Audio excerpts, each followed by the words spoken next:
So Jake, I tell you what, that was great advice, Phil, you gave him there.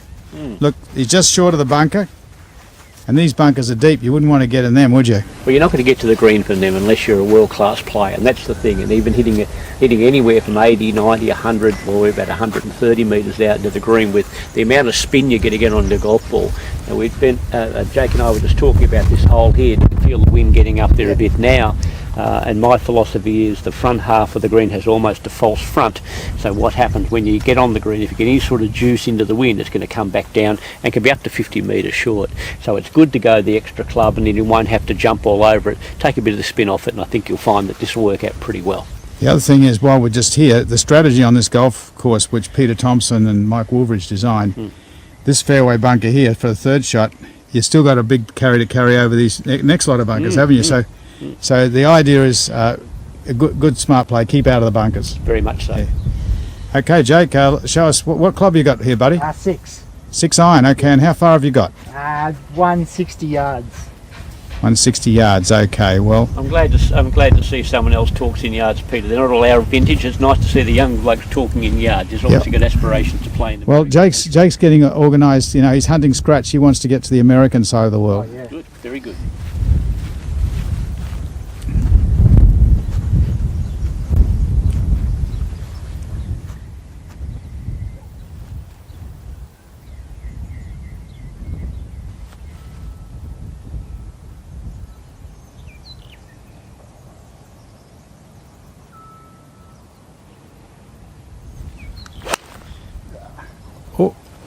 Oh, that's that Play another one.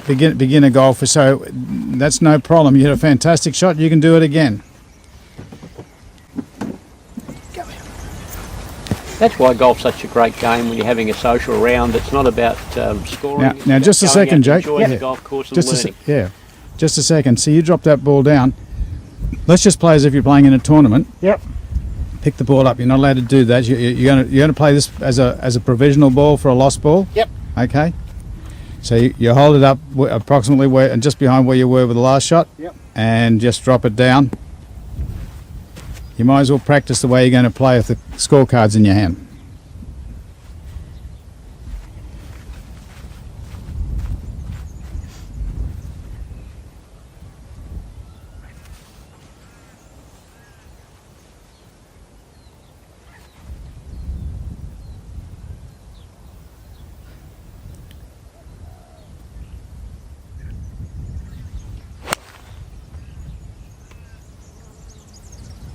Well, I saw that one down. yeah, saw that one, so that'll be fine. We'll get pitch and a putt. So what do you think about that, Phil, with that situation? Do you think Jake, if he's played that shot, what would you suggest he needs to do to play a better shot than that? I think as Jake plays more golf, he'll realise that everything doesn't have to be at 100%. Can back it off to about 85% just to work on your rhythm. That's all I'd be working on with you. Technique's pretty good, but I'd like to work on that rhythm. So getting it a little smoother in there. Just a nice, smooth rhythm. Yep. Yeah, rather than have the big muscles turned on all the time. So when you're shooting a green like this, and shooting basically means that as Peter takes aim with the laser, he takes a reading from the top of the pin. And in this case, what's your reading there, Peter? How many yards, or do you talk metres? I'm 129 yards. Okay, to the top of the pin. The top of the pin. And you'll factor, it's very slightly uphill, maybe 3 or 4 degrees of slope up there. Yeah, I think probably 135 yards. 135 yard shot. And then the breeze is worth another 10, about 140, 145 So yards. is that a 7 or 8 iron for you, Peter? I'd probably play just a solid 7. Good. Like you said, rather than jump all over an 8, I'd rather hit a solid 7, and of course, as you said, the false front of the green, it's much better to be up there.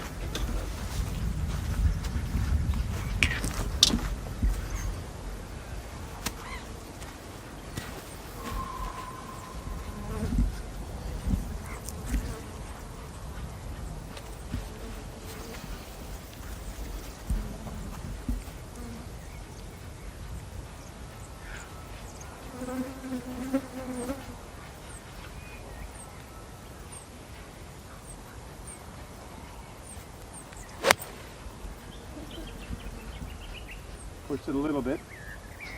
Should be on the green though comfortably. It's on the flat level of the green. At least by having the extra club, it made you get up to the top edge of the green, which is good. I'm going to go and play my club shot with the same club because I feel that breeze has got up a little bit more. Even though I'm just a few metres in front, I still think it's the right club.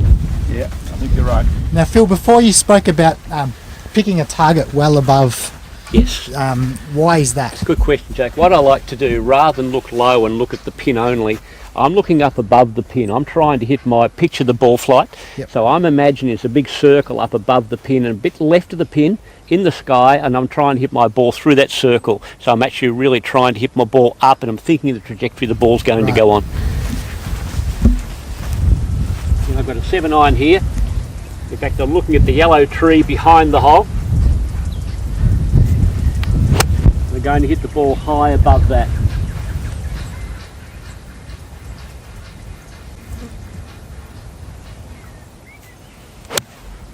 And a beautiful shot it is. Perfect. That should be comfortably on the green, well away from the false front. Yeah, and nice sweet hit. You didn't force it either. I noticed that. Didn't try and force it and try to work on balance, have a balanced finish, and that's something, Jake, you'll get to as well when you learn to just use maybe a 3/4 or not actually your full power, and you'll have much better balance after you hit the shot.